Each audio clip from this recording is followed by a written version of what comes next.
10 years later, after what historians now call the Shield-Thorn War, the former countries of Dravia and Alma had collapsed.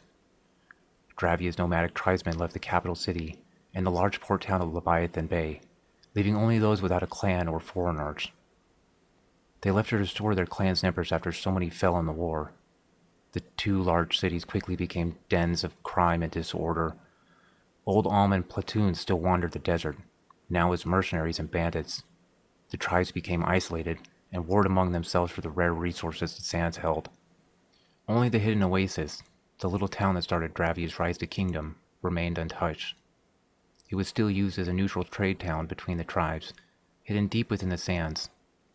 The streets of the capital became a cesspool for a new brand of cultist, devoted to blood and strange monsters, while the caverns below it became home to a new breed of Dravian witch.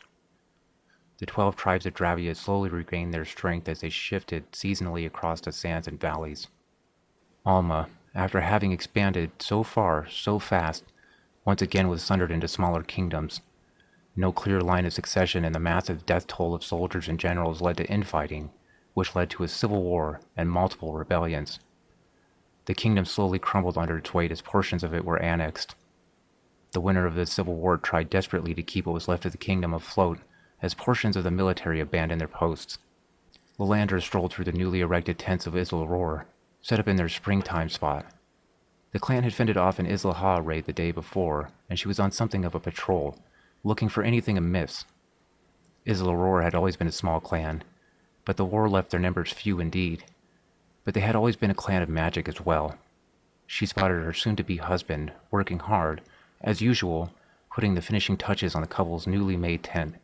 His short hair and light complexion made him stand out among the men of Isla Aurora. After she had guided him off the battlefield, it had taken her a long time to get him to speak again, and even longer to teach him the language. The two had become close in that time, but had only become lovers a couple of years ago.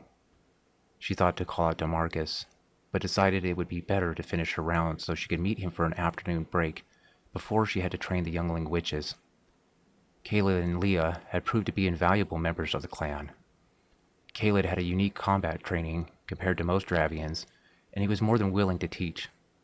Leah had some magic potential, but she really shined in organization and leadership roles. She had become something of a camp foreman. Lalander rounded a corner, and a flash of black caught her eye as it shrieked behind a tense fabric covering. Something about it seemed familiar, and she rushed after it. She sped around the corner, and almost crashed into a tall, lanky figure hidden in the shadows of the tent. The figure spun in surprise, and an old wrinkly face met Lalander's gaze.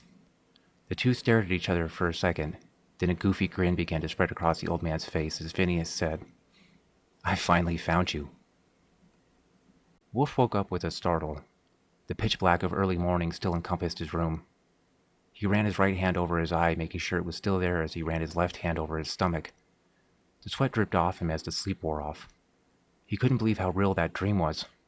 He had even forgotten his own name. He wasn't a wolf. His name was Soren Oliver, and he wasn't a fighter. Soren settled himself, hoping to return to sleep, eager to claim a few more hours before the morning's early rays brought a new day. A pain like he was being burnt suddenly touched his left shoulder, and he gritted his teeth.